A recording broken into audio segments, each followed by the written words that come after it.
The Evermore podcast is now sponsored by WFST Total Compliance. WFST provides fire safety requirements UK-wide to prepare you and your employees should the worst happen. Do what you do best and visit wfst.co.uk today. Enjoy the episode.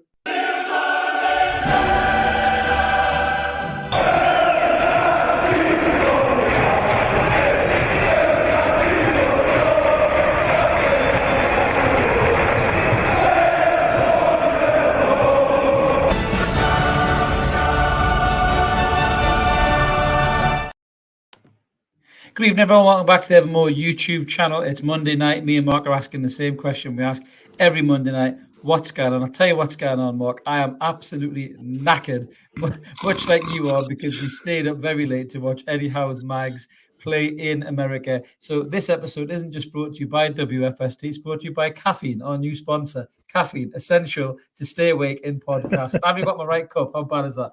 Yeah. So caffeine is essential to stay awake doing a podcast when you've been up till 2 in the morning. Mark, how are you doing, mate? I'm good, man. I think we need to be sponsored by a combination of Pro Plus, caffeine, and Red Bull, and anything else that keeps you awake. We'll lay off the hard and stuff, but yeah, that'll do. Man.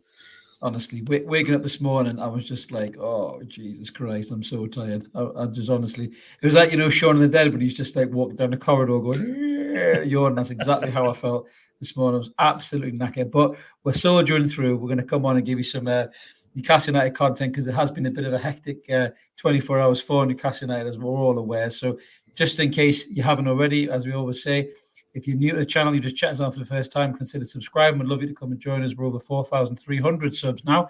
Mark has changed the images you can see there. Yay, good on, Mark. So we're over 4,300. Loads of room for you guys in the comments, obviously, all Newcastle United stats and chats, and the odd rant about whatever pisses me off. It was Martinez's filthy challenge this week. Who knows what it'll be next week, mate? So loads of content for you to get involved in. And we are live tonight, as always. We've got a few in the comments already. BT in the house, early doors. Roger is with us. We've also got Paul there as well. Good to see you, Paul. Roger's already talked about some transfer links, which we'll get stuck into in transfer talk, Mark, I'm sure. Who else have we got in the comments? Yeah, we've got Ian Brownlee, a.k.a. Unai Emery. Great game last night, Unai. Well done, mate. Unai, isn't it? That's how tired I am, honestly. My God. Kev's in the house as well. Good to see you too, Kev. Right, let's get stuck in before my lips flap and I go off on a little tangent anymore. So we're going to get stuck right into the game, mate. Philadelphia thriller, as we called it, Mark. 3-3. What a game it was. It didn't start very well for Eddie Howe's Mags, though, did it, mate? No, not at all. I think there's a distinct lack of defensive duties on show last night, wasn't there? There was indifference at both ends. There was sort of gaps between defenders for Newcastle, allowing runners to get beyond, and for Villa, it was the same ball over and over again. Newcastle had to play, just beat the high line, and that was it. It was almost beat them at will at times. But look, it was as a preseason friendly, it was tremendous fun to watch. It kept me entertained right the way through, and some good performances, some iffy performances. Look, it's what you're going to get at this stage of the show, and we've got what, 2 weeks to go now before the big one, the kickoff of the league. So, everybody's just getting sharp. So the time to iron out the mistakes is now. Absolutely. I must admit, I think I did message the Evermore chat group after the second Villa goal and said I'm tempted to flick Pornhub on. This is how bad it was that particular time at night. There's nothing else to watch, is there? But thankfully Newcastle United pulled it back and did show, that kind of strength of character was still there in terms of getting back into the game. I think the drinks break came at a really good time. Just give Eddie Howe a chance to talk tactics. I mean, there is a bit of school of thought here. I think initially we were all saying, what's Eddie Howe doing here? He's playing three at the back, Is Steve Bruce wearing an Eddie Howe mask? He's going to pull it off like bloody Scooby-Doo, and it's Steve Bruce all along. He's got Eddie tied up in the hotel in Philadelphia somewhere. But no, I think there was a reason behind that, because Eddie Howe was ever the clever man. And I think he didn't want to give too much away to Emery, given the fact we're playing them in 3 weeks. So I think he thought he would try a different tactic, and fair enough, it was one that maybe didn't look like it was working to start with, but the lads did knuckle down and they did get stuck on. But there was a few bright sparks as well. Obviously, defensively, we were very, very questionable Mark, I think, in terms of the defensive stakes. But some of the bright sparks, I've got to start with probably the brightest of all, and that is this lad right here, the Geordie Maradona himself, Elliot Anderson, because when Newcastle United got back into the game, he was involved in everything. So this isn't the first time we've sung Elliot's praises in pre-season. He looked really good against Gateshead. No disrespect, it was Gateshead, but then they also looked really good against Rangers and more of a competitive game. And this is the most competitive game we've had yet in the pre-season. Same for Villa too. And Elliot Anderson looked brilliant in a role just behind Alexander Isak in attack, Mark, didn't he?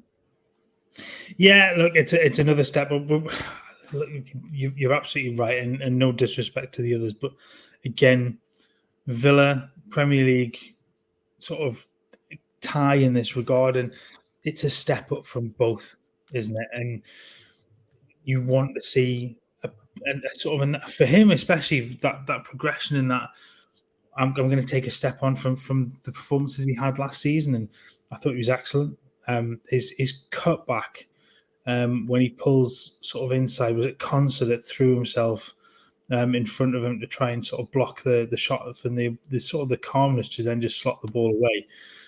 But I thought he was excellent. The timing of his run as well through was exceptional. But he was sharp. He looked bright for the time that he was on the field. And look, it's one of those where it's another headache for Eddie now, because he's starting to look more and more the part.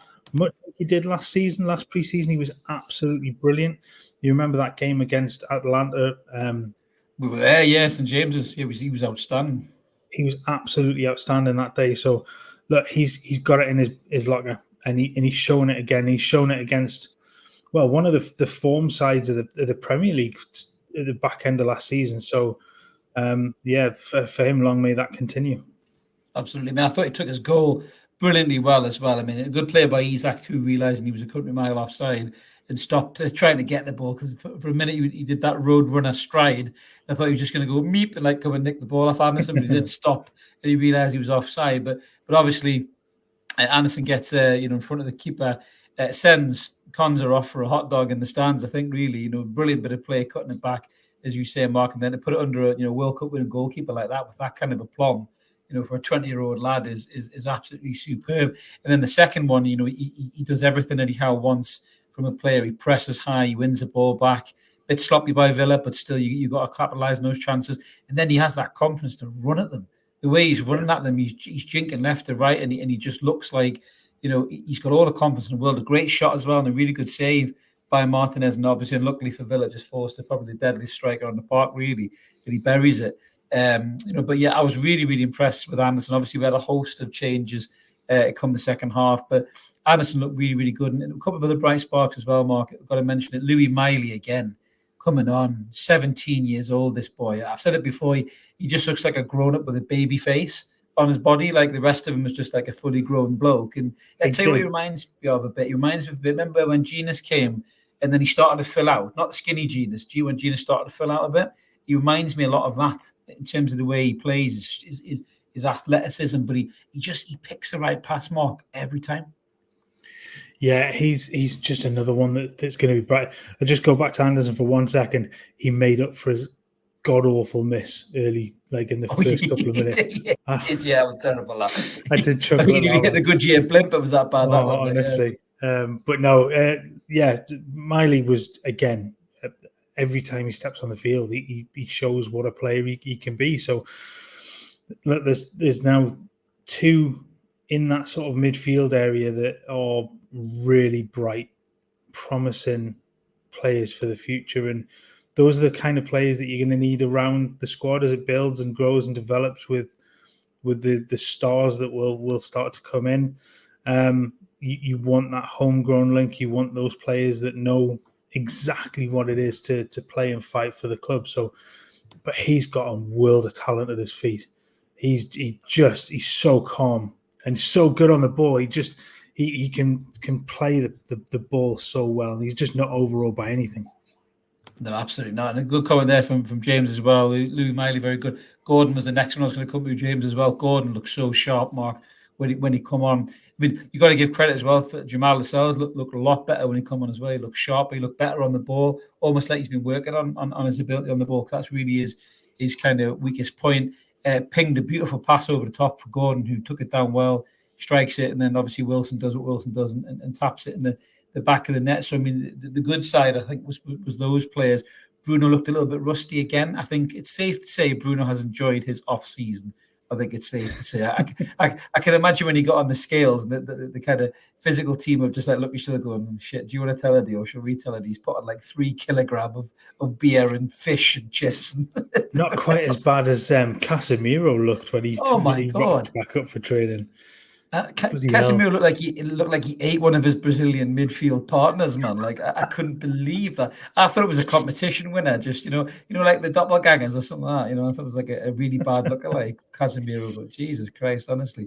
But yeah, you're right. I mean, I think that there is bright sparks in there. I mean, regardless of the signings, I suppose I don't want to be negative. I suppose you want to be picky a little bit. I've seen people talking about Dummett there, about the great survivor, but for me, Dummett looked like a player who hasn't played a lot of football for a lot of years. And the one thing that bugs me about Dummett, I love his endeavour. I love him. He throws himself in front of every challenge, and he'll always give his best, but he's not great on the ball. And there was a couple of instances where he fucking fizzed a pass at somebody. He was about 6 yards away, and he blasted the ball at them. And someone had to take a heavy touch because of that. And I just thought, if you put him into that team, he hasn't got that slick passing ability. Mark, has he? And I think that's a real weakness in Dummett's game. That.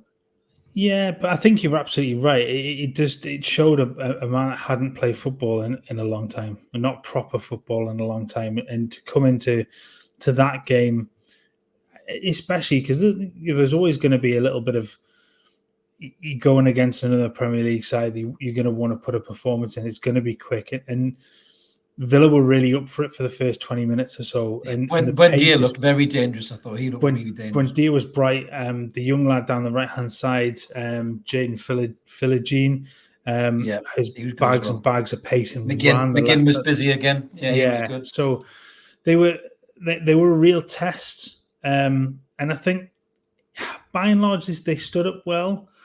But the gap between Cher and Botman and the rest, I mean, it's huge. Light years. Like you said, I think Lascelles looked okay. For the one thing I always chuckle at, it always looks as if he's going to end up in a fight with somebody. I think he squared up to Buendia at one point as well. He just goes somebody left the foot in or something. Yeah.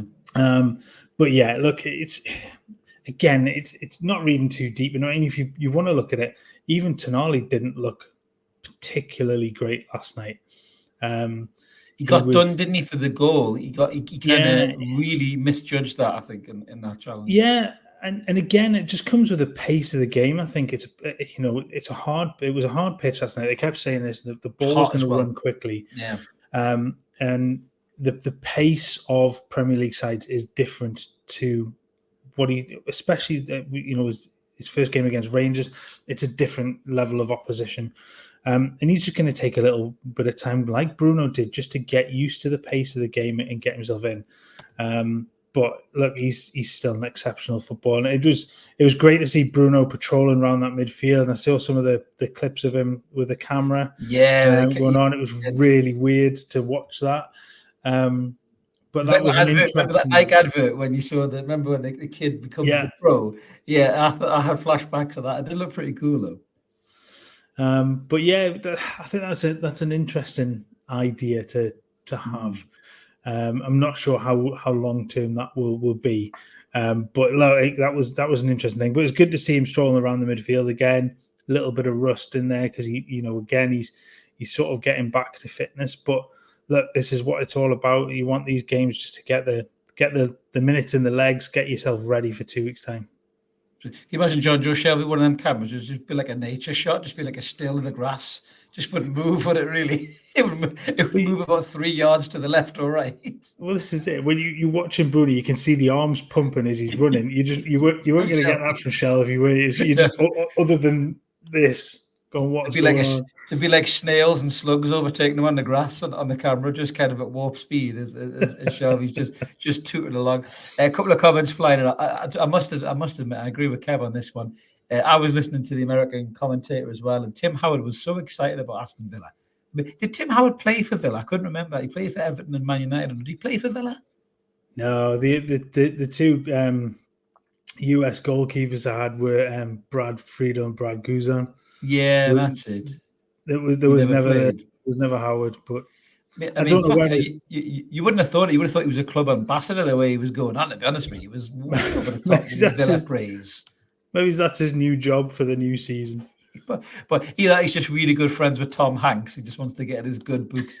We all know Mr. Hanks loves a bit of the Villa, don't we? But yeah, but it was a little bit over the top, I must admit. But I mean, he did say some nice things about Newcastle, and he was very complimentary actually about our debutee or debutante. Barnes in the USA. I was waiting to see how long it would take the club to throw that one out there. Everyone was saying it already, and then the club obviously threw it out. So Harvey Barnes, surprisingly enough, was in the squad. Here he is here, coming on, wearing number 15. Now, interestingly, there was a few squad number changes. There was a little caveat saying squad numbers are subject to change because obviously Anthony Gordon took Maxi's number 10, Tonali took Gordon's number 8, and Barnes was number 15. Now, as we said, the squad numbers are subject to change. So that to me just means that Harry Kane's coming in and getting the number 10 shirt, mate. Not to throw any kind of hyperbole in there. so I mean, Barnes came on. I mean, he struggled a little bit to get into the game. I mean, he only just got there, so a little bit rusty. But he did start to get on the ball a little bit. He did a couple of little moves. He got side down on the edge of the box. But there's one in particular, one moment that showed you kind of what Harvey Barnes is all about, but he obviously does have a little bit of that preseason rust where he cut inside on that trusty right foot, and he went to bend one, and it was a good height for the keeper at the time, but it was just a little bit of a sighter mark, wasn't it, as to what Barnes can do in a black and white shirt going forward. Absolutely. Look, he's got bags of pace as well that go with it, so he turns the jets on. But yes, when he gets into that position and he cuts in, there's one thing going to happen, and he's going to have a go at that point. And look, pretty much he's only just got off the plane, so to just get off the plane, get his kit on, and get on the field, it's some effort. And look, you're right. Early, his first taste of preseason, he's going to need more minutes under his belt so. It's bright. It was really good to kind of see him get the opportunity last night, because you thought, with it only being announced quite late on, would he actually be unveiled to the fans? But I mean, I think it's good that he was available to get him straight in and give himself 20 odd minutes. Yeah, I think he wanted to play Barnes as well. He wanted to be involved in the squad, which shows you the want of the player. I mean, he's been getting interviewed. He said some brilliant things in interviews. He speaks so well. He's very articulate and intelligent. I think he'll be great in front of the camera. But just laughing at Kev's comment there, he's already better than John Barnes. He's certainly skinnier, Kev. I'll give you that, because when we signed Barnes, I think he was eating a bucket of KFC chicken when he signed. I think, mate, he was massive, John Barnes, when he signed him. I tried to Google a picture of him and tweeted, and he was fatter than me. I thought, fuck, he was never playing for Newcastle with that belly hanging out of his shorts, was he? And he was. He bloody was. I couldn't believe it, honestly. No place to hide. Even in a baggy shirt. Could you imagine him these days in these skin-tight numbers? You'd see JB's tits hanging out all over the shot, wouldn't you, in that bloody tight top, mate? Honestly. Unbelievable. Very good player at his day, but certainly not when he came to Newcastle, mate. But yeah, so I think... Right at the back end, wasn't it? So let's not be too harsh on John Barnes. I mean, he has scored one of the best England goals I've ever seen. So give him his due. 45 years before we signed him, because he was about 63 when he came to Newcastle, along with Ian Rush and the rest of the cast of Cocoon, when Dalglish was handing out pensions to his mates. I remember that. No wonder he made the See You Next Tuesday list. Actually, guys, just an apology for See You Next Tuesday. There won't be one tomorrow because it snuck up on us with all of the USA tour. So we'll skip a week, but we'll be back the next week. So apologies for that. But it's my fault. I didn't jump on and record it. But yeah, going back to the game, I mean, like you say, preseason friendlies, Mark, it's all about minutes and, getting energy, getting the lads, getting up to fitness and stuff like that. Thankfully, there was no stupid challenges. There was a couple of little late ones. I think on Harvey Barnes, there was a late one. I think Dan Burn actually put a bit of a hefty one in on, was it the young winger? I think it was for Villa. He kind of a bit of a lazy challenge, I think. Yeah, I think there were a few. There was the penalty shout, wasn't there, with the challenge on Wilson? Stone cold penalty that was made. There was the one on Gordon. Now, the one on Wilson, I mean, was it Diego Carlos sort of went under him, but took him out as part of it as he was getting the ball. I think if that's Premier League, that's given as a penalty. If the one on Gordon, I know people are screaming for it, but if you watch it, he's clipped and then he takes a step and then just falls down. And I'm sorry, Anthony Gordon, but you've done yourself there. If you'd gone down as the contact was made, I think that gets given. But it's the fact he takes another step and then just goes thump. That was a little point. It was a foul. If he'd gone down at the point of contact, it would have been given as a foul. I'm absolutely sure of it. The American ref wasn't great, really. No offense, he wasn't particularly great. No, but to see the comment earlier on that the Premier League referees were refereeing the game earlier on in the day, and then you get the MLS referee that's just refereeing. So there's a little bit of a gap in the quality of the officials. Although, to be fair, the American referee from last night would fit right in with the Premier League referees, given some of the decisions. He would probably be right up there, mate. To be honest with you, now the Dean machine's gone, he might take his job. Just a comment there from James about Gallagher. We'll comment on that in transfer talk. I know Gallagher has been put on the transfer list by Chelsea. Well, I'm not sure we would go from James unless it's a loan deal, probably, mate. I think that ship's probably sailed with Tonali coming in, but we'll come on to transfers in a minute. I must just say one thing about the way that the games have been going on in America. I've seen some unbelievably wholesome, great content about all the American Newcastle-based fans, in kind of fan zones and getting involved in the club. Have been engaged with them really, really well. Shea Givens over there, still looking like he could play Shea, the chabby bastard. He seems to be evergreen, does Shea. Shoulders over there, obviously Darren Eales. And it just looks really great. And it's great to see all these fans, in the States who are Newcastle fans. And, some of them are Newcastle fans for a long time. Some of them are just starting to fall in love with the club. And as Newcastle fans, me personally, I embrace that. I think it's brilliant. But there's been some people on Twitter digging out and saying it's a load of shite and all this. And they've been some of the American fans have kind of nibbled a bit back at them. But just your take on that, Mark, because my personal take is you don't have to live within 10, 15 miles of St. James's Park to be a Newcastle fan. You could be in Timbuktu, you could be in Philadelphia, and you could be as black and white as somebody from Wallsend or Crampton, in my opinion. I don't know what your take is on that. You're absolutely right. Look at the comment that was in the show Thursday from the lad who said he was emigrating to New Zealand. Yeah, he's going to be thousands and thousands of miles away, but he's still going to be black and white through and through. Look, you're right. You don't have to live in North Tyneside and Newcastle area to be a Newcastle fan. And as this project, as this whole thing develops, you need to grow the brand. You need to grow Newcastle United overseas. These are the ways that you do it. You interact with fans from abroad, and you sell the club to them much more, and it drives revenue. Revenue the revenue into the club means more transfers, more expensive transfers as things go. You can start to bring in more and more players. So it goes hand in hand. Every other club does it. Some of it's going to be a little cheesy, some of it's going to be a little bit. It's not the kind of thing, especially in America. It's not the kind of thing we'd probably do here. But the American market is totally different. I know I joked because there was loads of stuff. I know. Obviously, there's loads of fans gone out. Loads of other channels have got people that have gone out and stuff. Yeah, they have. Yeah, and they're producing some great content. It's great to see. I exactly. Really enjoy it. Absolutely right. So I did joke at our chat, didn't I? It was nice in Newcastle United to go on the Adam Pearson tour. But honestly, we've said before he's not everybody's cup of tea, but he does his thing, and look, he attracts people around him, and people love what he does. So fair play to him. But there's loads of them out there. There was a few that I caught on looking for images for the thumbnail and stuff, and for obviously for the images of the game and stuff. There were a few that had crept up on Getty images as well of some of the other guys from the podcast. So it's quite weird to see them on there.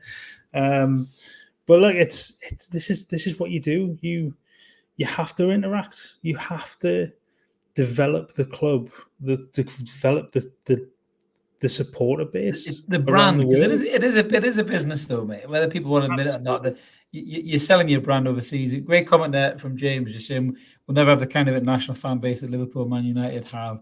if we have this attitude that you have to be born within the view of the time to be considered a true fan. Here. Well said, James. I think that's absolutely brilliant comment, and as Ian says as well, we've got tasty support from Northern Ireland and down south too. I mean, there's some great, fan groups, down the London Mags. I think the Belfast Mags as well. I'm just laughing at some of the love for Shay Given. I've seen 10-pack could grate cheese on his stomach here.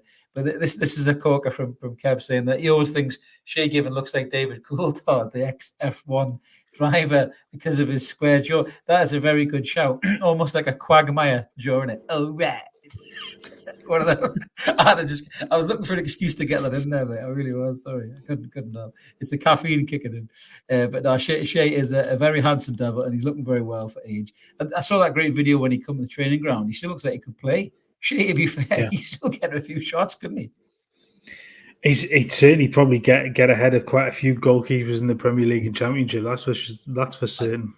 I'd pick him ahead of Pickford. Them little arms of his, mate. Fucking hell, absolutely. No chance I'd have Pickford over Shay must have given. Good to see you in the comments, Ian. Don't worry about being late, mate. Good to see you. But we're knackered anyway. We're caffeined up to the eyeballs, trying to soldier on through it, mate. Soldier on through it. But just kind of, I suppose, we'll get a couple of comments before we move on. There's Andy Tate is saying all Premier League clubs are now bigger than surrounding areas they've evolved from. Absolutely, mate. It takes some getting used to, but that's how it is now. Insular fans with a chip don't do us any favors. I totally agree with that. I don't like this superior mentality. Even I've got nothing but respect for the fans who travel home and away and support the town. I've got nothing but respect for them. But don't give somebody shit because they can't afford to go to the games or haven't got the time to go to the games and then they watch them from home. They're still a Newcastle fan at the end of the day. So that they're not worth any more or any less than you are. Go on, Mark. You want to jump in and add a bit more to that? Yeah, the flip side of this whole thing, and I know this is kind of one of the videos that was knocking around on social media the other day as well, is getting used to the new type of we'll call them new type of football fan, the ones that jump from team to team to team, and it's all about the social media, it's all about the clicks, that sort of thing. Not the fans that are on social media, it's the ones that use it and it's people are going to have to get used to an awful lot of that. The video I've referred to is the one of the lad in the ground watching Messi the other day and then flipping his shirt from his Ronaldo shirt to Messi. That's going to happen. And there's going to have to be a level of acceptance that's going to happen. Tolerance. Yeah, and it's granted, I think it's shit. I'm from that generation. I feel old now, but it is crap. You only see things and it's all clickbait. It's all that, but it's something that Newcastle fans are going to have to get used to because that's going to happen. Those sort of people are going to come out of the woodwork and be part of this journey now. So get used to it. Yeah, it is, mate. You're right, mate. You're right. And so we'll swiftly move on, just like you were saying as well, Mark. Indeed. So it wasn't just us who were watching Newcastle United on the TV. That there was another player who was an outgoing player, officially gone now. It's time to say goodbye, mate, to the enigma that is Alan Saint-Maximin, who is eventually left Newcastle United. Barnes has come in. Max has gone to El Halal, I think, is the team he's gone to. So after 4 years, 111 appearances, 12 goals, and 19 assists, Alan Saint-Maximin is no longer a Newcastle United player, but he may still very well be a Newcastle United fan. As everything with Maxi, it's a bit of social media banter. And he quoted this on his Instagram. What a player. Elliot Anderson, he put a little hot emoji there, which I imagine he's cooking alive in Saudi Arabia as he's waiting to probably sort out the paperwork and bits and bobs. But he did post this as a goodbye, and that was that great mural from War Flags when Maxi was maybe a bit off form and the G'd him back up, and he did reciprocate with some great performances, Mark. So just, we could do a podcast on its own about Alan Saint-Maximin, really the good, the bad, and the ugly, but just briefly, because we're knackered and we'll be here all night. Alan Saint-Maximin, Newcastle United, mate, just sum him up in a microcosm if you can. Bandages. Bandages. Terry Tibbs said, bandages, talk to me. Bandages.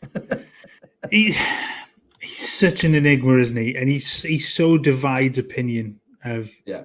fans, and I know we've copped flack for being anti Saint-Maximin. We see the benefit of him, we see the negative side of him at times, but it's time to move on.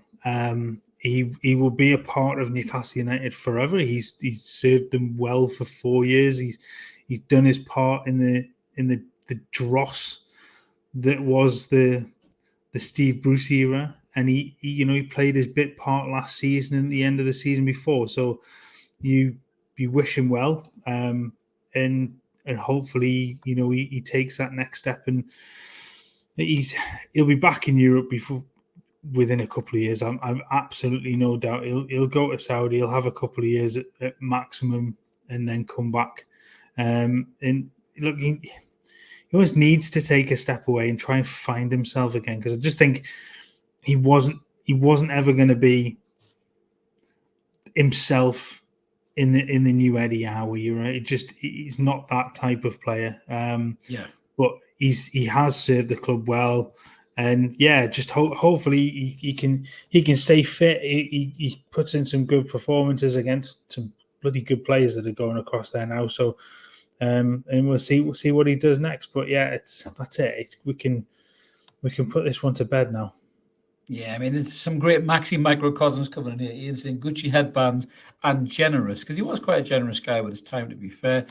Jay Devon is saying he's going, and I think for myself, I've accepted it now. It's time to crack on. I think if I was going to sum up Maxi, I would say brilliant but inconsistent would be the words that I would use to describe which I think is pretty succinct for what he was as a player. Very much like Hatton Ben Arfa before him, in terms of the ability to win a game on his own. The only player on the park who could do something like that at times. And unfortunately for him, he didn't have enough days where he was doing that under Steve Bruce, where everything was just shit. He was fantastic. But listen, Maxi, we'll always have the helicopter goal that you scored, mate. That is seared in the memory forevermore. That is a pub quiz question waiting to happen. I think you're being a bit harsh, Rich, as well. He's not going into Tuesday Club. He's not that bad, mate. Come on.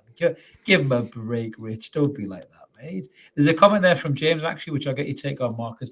Craig Hope got a bit of heat for this. I quite like Craig, actually. We've met Craig on a pint with him. He's a good bloke, and he very tall, but then most people are taller than me, but very tall.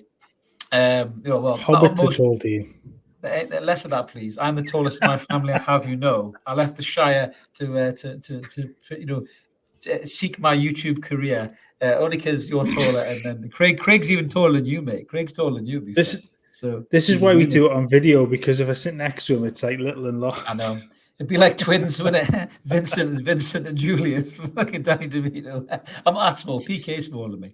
Anyway, tangent. But Craig wrote this article. We said Alan Saint-Maximin was a bad player for a good manager and a good player for a bad manager. And he got a little bit of shit about it. But James is saying there he thought the article was great. It said it all. Every other player improved under Howe, but he went backwards. And I do agree with that. Joe Willock's a great example. I don't think he could handle not being the sole terrace idol anymore, in truth. But he did get a bit of heat for that, did Craig. What was your take on it, mate? Did you think it was unnecessary, or did you think it was just Craig's way of articulating his point of view? I think it's just Craig's way of putting it. I wouldn't have said he was a bad player for a good manager. I don't think he was a bad player. I just think he hadn't taken that step forward. And I don't think was likely to take any more steps forward at that point. So the natural thing was, I know Eddie had said that he didn't want him to go, but FFP dictated that he was going to go on, so they could then go and get Barnes and others maybe. But I think there's a good, was it 442? Or it might have been Tifo on YouTube, who did a good video about the kind of tactics around Saint-Maximin when Bruce was here, and it was very much everybody kind of back, and your outlet out on the left-hand side is Saint-Maximin in space on the halfway line, just a little bit like Ben Arfa at times. When, if you go back to 2011-12, there's a lot of times that Newcastle kind of were a little bit deeper, and Ben Arfa would just hang around the halfway line, and the ball gets pinged to him, and it's an outlet. And that was Maxi. Once he had the space to run into, and the way that Bruce, I say set up, that implies a level of tactical nous, and there's none. I mean, he's fucking useless as a tactical manager, isn't he? There was nothing there at all. But the way that it was set up was everything was behind the ball, bar Callum Wilson in the middle and halfway line, and Saint-Maximin wide left, waiting to get given the ball to run at plays.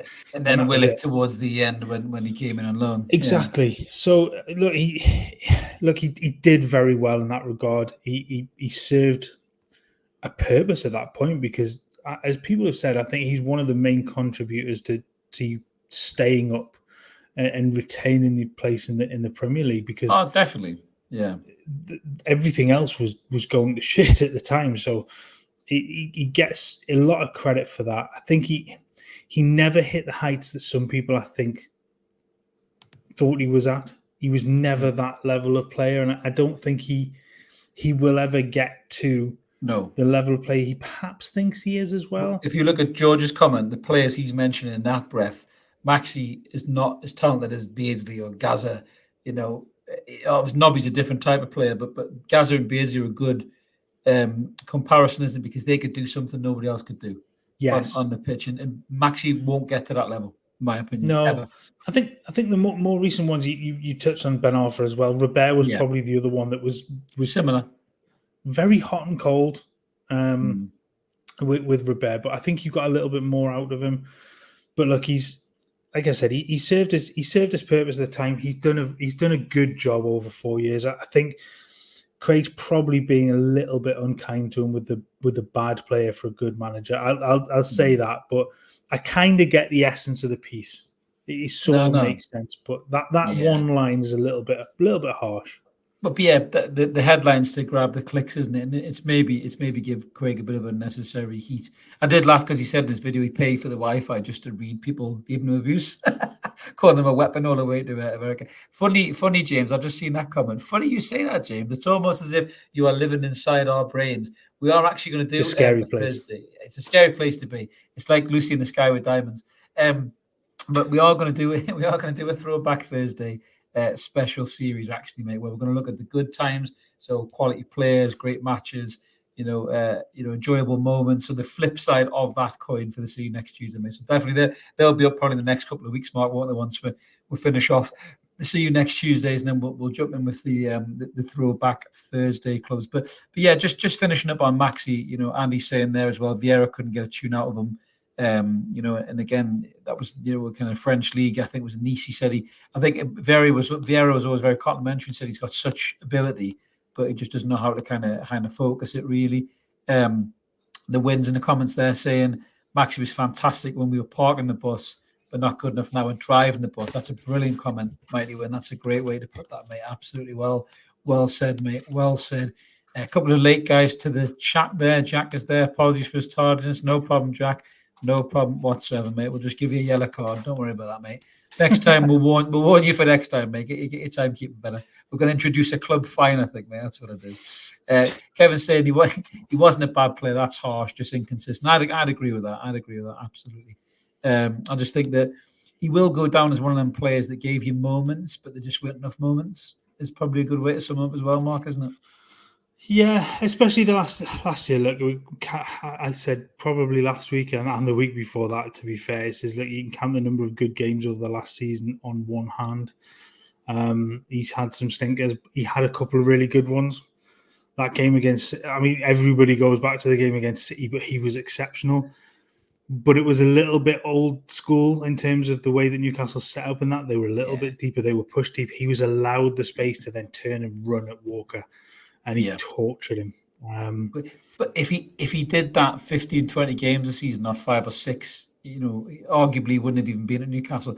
Mark's just saying that players like Ginola, Robert, Ben Arthur usually keep the ball once they got it, or pass to one of the players. Maxi lost possession far too often, and put us on the back foot, which is right. And George is asking, did you go off to sort the cat, mate? Is that where you've been? Where did you disappear to? No, I forgot to switch the extension lead on to power the...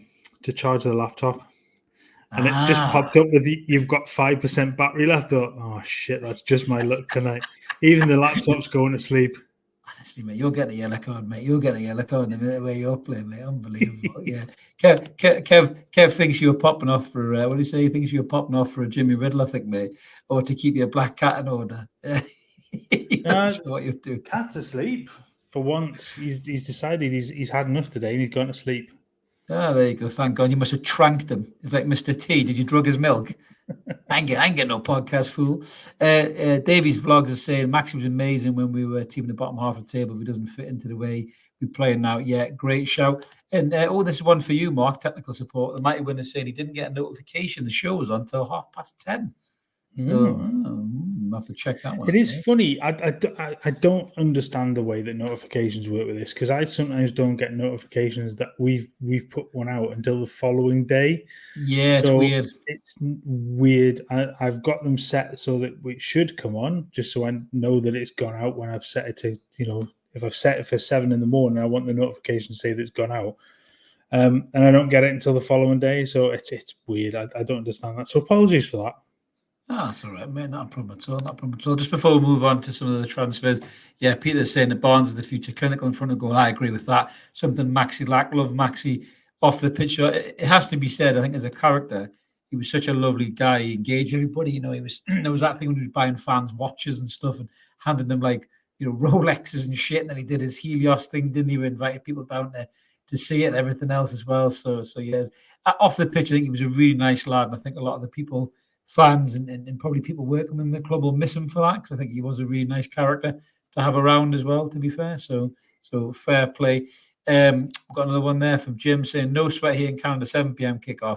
Just sat back and enjoyed the watch along. It was poor referee and they're using the Yankee refs. Yeah, I can imagine you would say that as well. And I think there was a comment there from Kev about, what was the name of the cat? Cooper. Cooper was the name. And Ian's referred to... Sorry, Alan Saint-Maxi cat. Alan Saint-Maxi he's cat, getting renamed.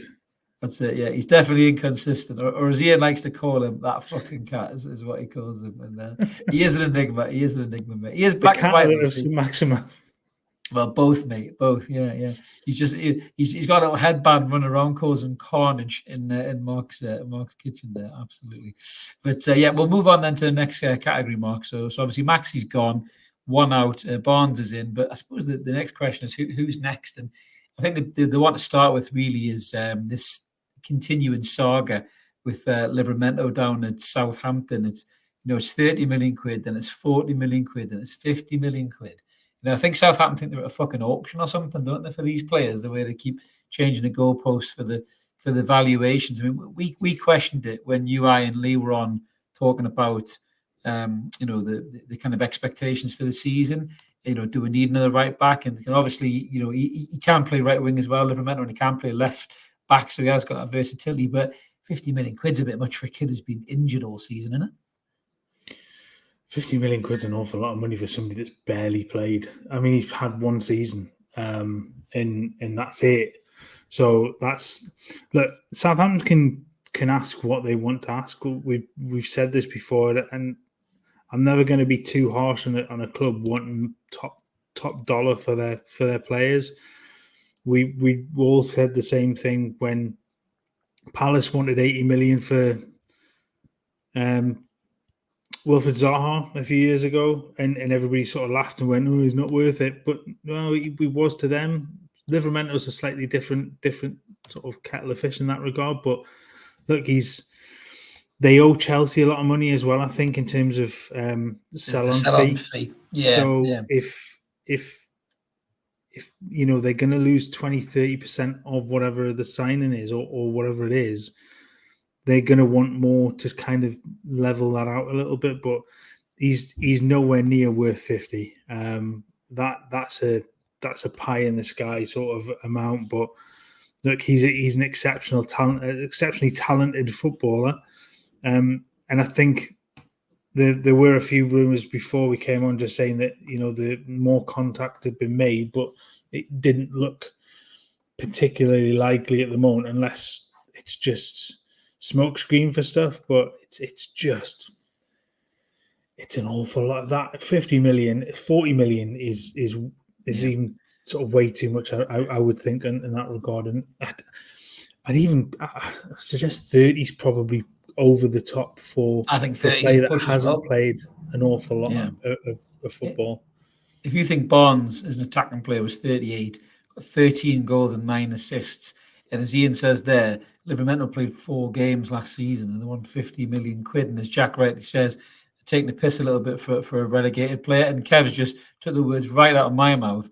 I would certainly go for Lewis Hall from Chelsea. Now that rumour came out. I don't quite know where that rumours came out from the press or where that rumours come out just from a fan blog. And it's kind of been it's grown out the back of that, almost like the Paqueta rumour that dominated the headlines that summer. But there seems to be a little bit of noise about this Lewis Hall thing. Now, we all know Chelsea are in the shit financially, and they've got so many players. And Pochettino's obviously come in there and he's deciding who he wants and who he doesn't want. Conor Gallagher's on the transfer list. There's a few other players that will be showing the exit door. He's maybe just took a look at Lewis Hall and went, nah, not for me. Don't fancy it. For whatever reason, managers regret that sometimes. You move players on. I mean, famously, Peter Beardsley wasn't good enough for Manchester United. Neither was David Platt, was he? And then look what happened to those two players. So, if there is truth in Lewis Hall, on loan with an option to buy, for me, Mark, I'm with Kev. I'm all over that. He's a left-footed player. He can play left back. He can attack as well. He can fill in that left side midfield if he has to. I know we've got Matty Target and we've got Dan Burn and Dummett can go out over there, but I think Lewis Hall, even at 18, would offer something more because he offers you the attacking threat. We looked at his rumour hazard stats. He's nearly crossing the ball 4.5, 5 times a game. Yes, he only played 11 games, but mate, how good did he look at those 11 games? Yeah, he again proper talent there, and hampered, I think, by the fact that he will sit behind Chilwell in that squad, and maybe he's not get the game time once. Chalobah as well. Yeah, he wants, from what I understand, he wants to play further forward.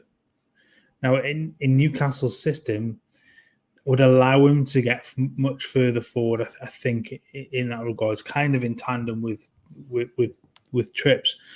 So is that an option? I think he's a boyhood Newcastle fan as well, which goes in his sort of favour. So I don't know whether that's where the links originally came from. There you go. So maybe that's the link that sort of prompted all of this. But he looks a very good player.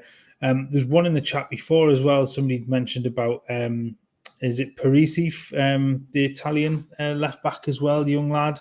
I think that was. Oh, there's Ian. There you go. Oh, yeah, so together at the same time. There we go. So again, that's probably the type you're looking for, that position where you've got experience already. Somebody to come in and take over overall, whether that's this season or into next season. That type of player, but definitely Lewis Hall coming in. He's going to be itching to get started straight away, let alone wait for a few months to sort of break into the team.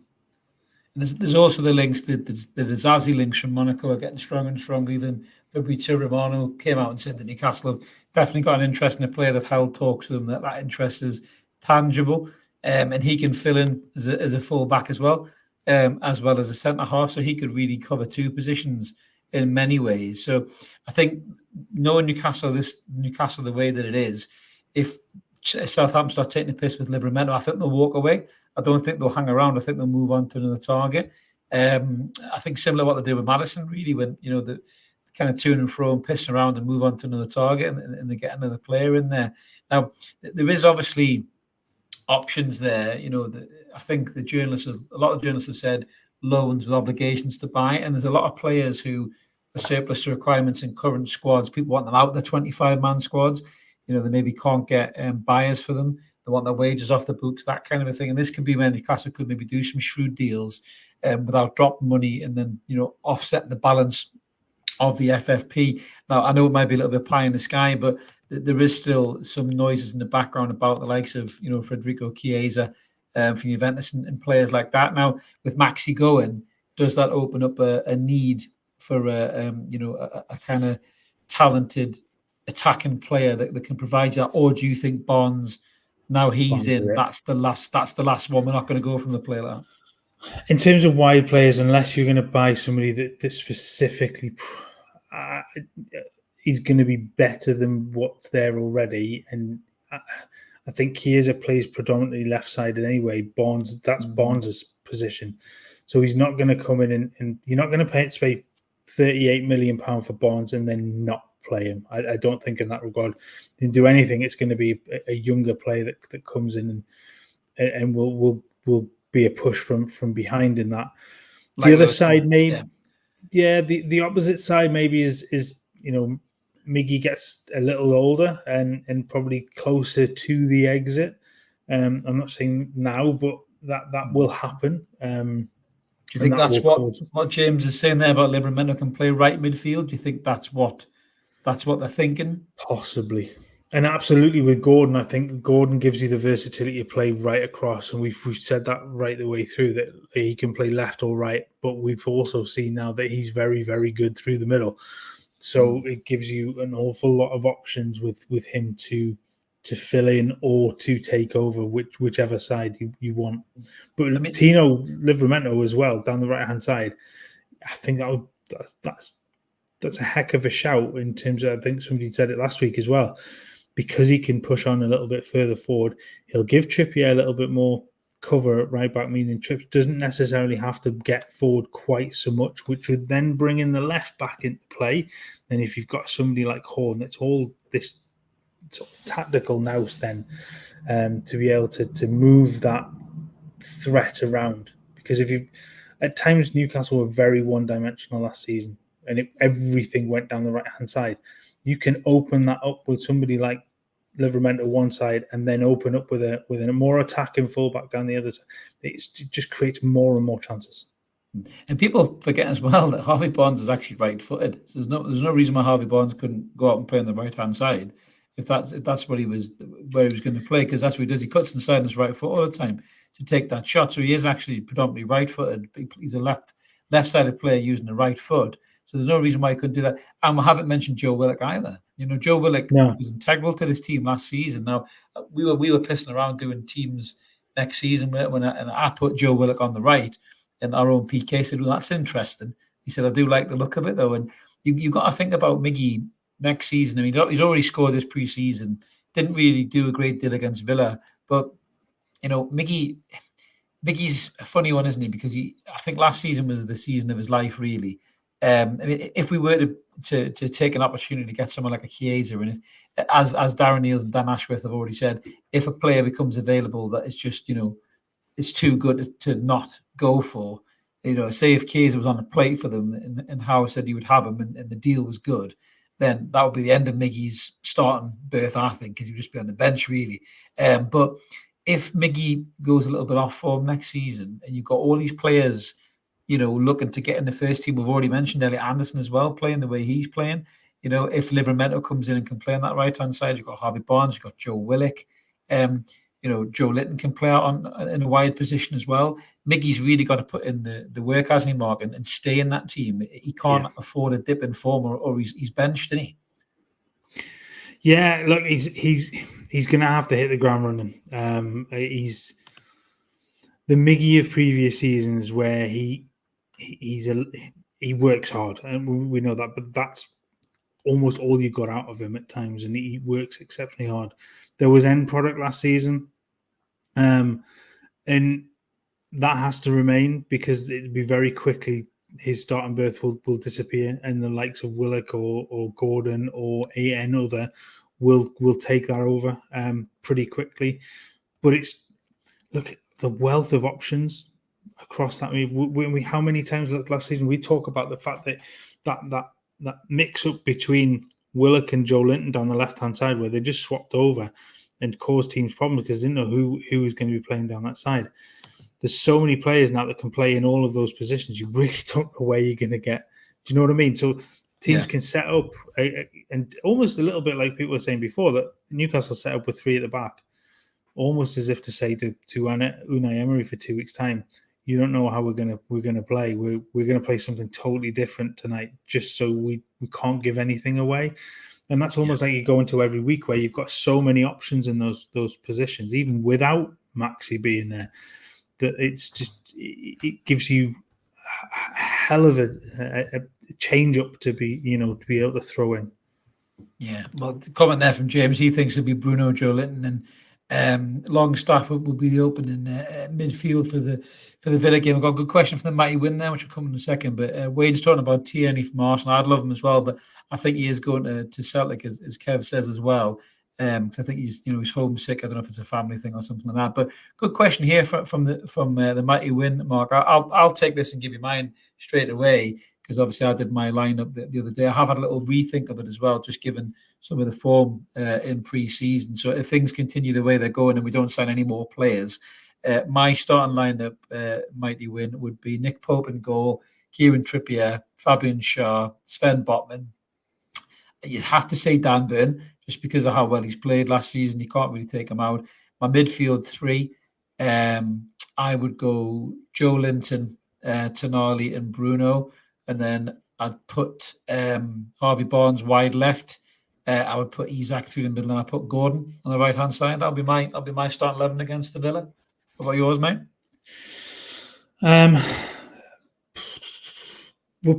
Is Pope going to be fit? Well, let's just say Pope's fit, providing Pope's fit. Yeah. So providing Pope's fit, your back five stays exactly the same as it ends last season.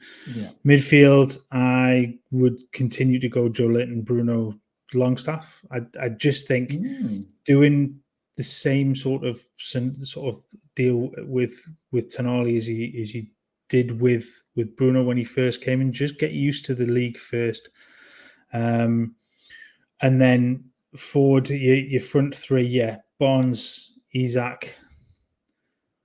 I'd say Miggy. Just I think in that sort of, he still really deserves that opportunity. And look, when the same fixture last season, again, I know it's different. It's going to be a different scenario because it's a different Villa that are coming to play at St James's. But again, Miggy was exceptional that day. Scored a brilliant goal too. So I think probably still deserves that spot. But I mean, you could change out the front three quite easily. You could change out the midfield three quite easily. And that's really probably harsh on the likes of Joe Willock and you've got to have options, as some of the lads have said in the comments, mate. Because we didn't have it last season. If you had 2 or 3 injuries, you'd be in big trouble. That's James's side there, so quite similar to what he's gone for. Matty Target. Yeah, he gone for Matty Target in there as well. I went Burn instead of Target, but I just think you went Burn. The difference will be, I wonder, with the introduction now for Villa of Moussa Diaby and where he's likely to play, does that then cause more issues if he plays down that right hand side, for example? You need Miggy's defensive work or Barnes. Does he? Yeah, I mean, Barnes is going to have to do an awful lot of work back. Does he go Target for a little bit more pace than perhaps Burn has? I don't know. I'd still stick with Burn in that regard, just because I think he deserves it. He played so well last season. So yeah, good comment there from Jack. Target isn't looking up to speed, but I think he didn't have an injury, an operation or something. Target, then he come back, didn't he? So I don't think he's going to be up to speed. Jim saying he hopes he never sees a back three ever again. It didn't work. We just looked stupid. Yeah, I think that was definitely Eddie trying to keep Emery on his toes. And we've got Arda 7. Murphy was one of the best players at the end of last season. If he carries on, I wouldn't be sad to see him from the start. No, but I think what Murphy will give you is, I think he'll give you legs. I think when people are tired, I think he'll come on, give you that work rate. And he's obviously sharpened up a little bit of quality as well, Murphy, to be fair to him. So, and he's absolutely hilarious as a stand-up comedian. He's done it again with that wonderful video of him drinking that huge Slurpee drink. If you haven't seen that on social media, check that out. Great comment from James here, Mark. Oppenheimer or Barbie? Speaking of legs, Oppenheimer or Barbie? So what are you choosing between Oppenheimer or Barbie, mate? I haven't seen either. I'd lean towards Oppenheimer just for its historical significance, but probably would do. I'll lean that way. Although, yeah. I mean, seeing Margot Robbie in Barbie wouldn't be the worst thing in the world. I don't think the movie would be great. I don't think it's going to win any Oscars, and I don't think the plot's going to keep me particularly gripped. But who is it? Somebody I was talking to the other day suggested that actually it might be in line for one. Get away. Was there an I Oscar haven't for seen like it. best Couldn't legs or tell you. something like that? Is there? Because you're Not shooing for winning particularly. that, mate. But However, I can't imagine it's. there is a writer's strike at the moment, so it might just be that there's not an awful lot of choice to go on with. Great comments there. Yeah, he's a centre half from Bayer Leverkusen. George is what he is. They say he's the bomb. Ooh, sorry, mate. I couldn't go with that. Was terrible. Terrible. That. Never heard of Barbie. Is he Dutch? Yeah, he's a blonde winger. He's a blonde winger, mate. He's you've got to sign his left back mate Ken though. He comes as part of the parcel apparently, mate. But yeah, no. So who would Cindy play for? Man City. Tart. She played for Man City. Right, we'll be here all night. We'll move on to the next section, mate. So the last one is Out of Toon. This is where we always talk about something that isn't quite Newcastle United related. A few of you have already banged this in the comments. We were going to lean in with arguably the greatest player of all time's debut for his new club, which ended exactly the way you think it would do. But this news broke earlier on, and we had to push it to the forefront. Yes, of course, we're talking about the Saudi Arabian offer for one Kylian Mbappe. This is just batshit crazy. This is Mark. Talk about those two movies. Kylian Mbappe's been offered more money here than they probably make at the box office. So 600 million quid a year, 50 million quid a month, 1.64 million a day, 68.5 thousand an hour, 1.1 thousand a minute, and £19 a second. So you do the maths. For the time it took me to read that out, he would have earned a lot of money. But apparently, Mr. Mbappe has said he would rather stay on the bench than go to Saudi Arabia. Now, that is a serious diss, isn't it, mate? Yeah, I think I put in our chat earlier on that if he was to get that contract, he'd have a higher GDP than about 9 countries. In the Jesus, I mean that's just a ridiculous amount of money to. It's ridiculous, and it was all based on it being a 1-year deal. And he could go to Real Madrid at the end of it. He could be able to just and it's just they were going to pay, what was it, 280 something million for him plus 600 million. It's basically a billion pounds for a year of Kylian Mbappe. It is rank though, is Richard saying that in a world where people are struggling to feed their kids, it's quite obscene, isn't it, to offer a kid that much money just to come for a year. It's one of those things where in business, if you've got it, you can spend it. If the person's willing to take it, they can take it. But it's this kind of thing, and I'm going to get a little bit old school and probably, but it's what ruins football.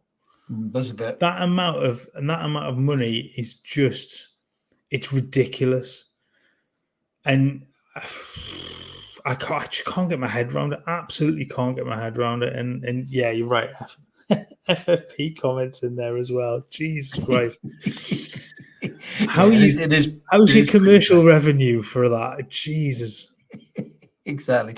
As Jack says, they're basically making the Super League that everybody kicked off about last year, which is a great comment. Yeah. I was going to say this, and it's starting to look like that could be a backdoor way of getting the Super League done.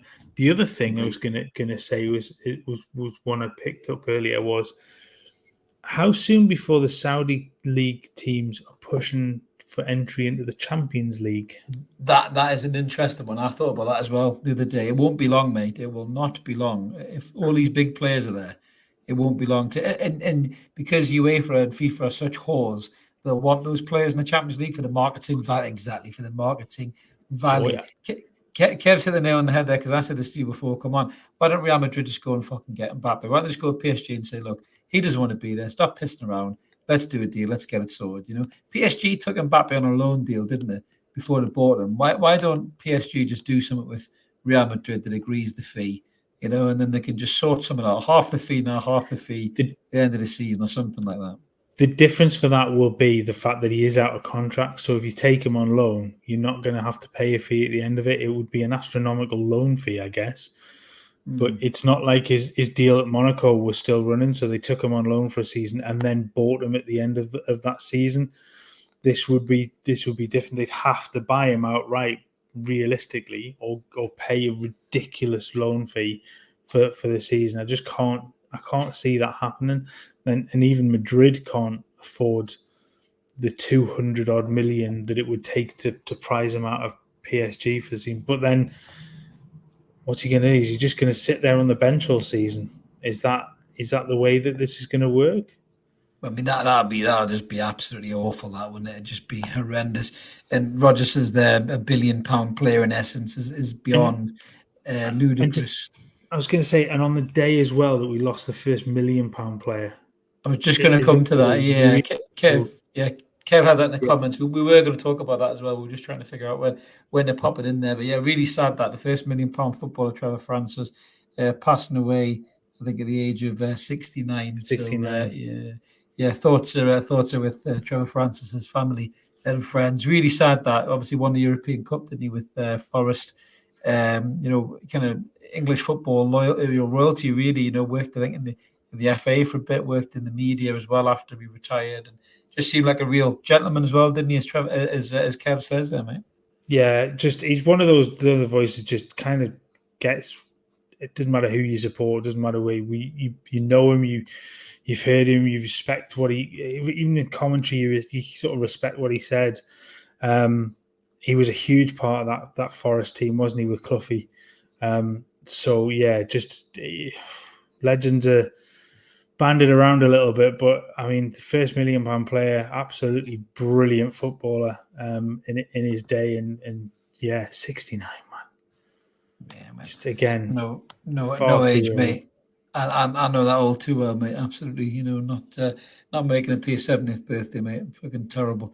But yeah, real shame that. But just finishing up the Out of Toon, mate. So we've gone from talking about Mbappe, who some people argue is the best player in the world right now. The story continues for arguably the best player that's ever played the game, and Lionel Messi. He had a debut for Inter Miami, came off the bench, I believe, and scored just an absolutely beautiful free kick against Cruz Azul, I believe it was. Or goalkeeping.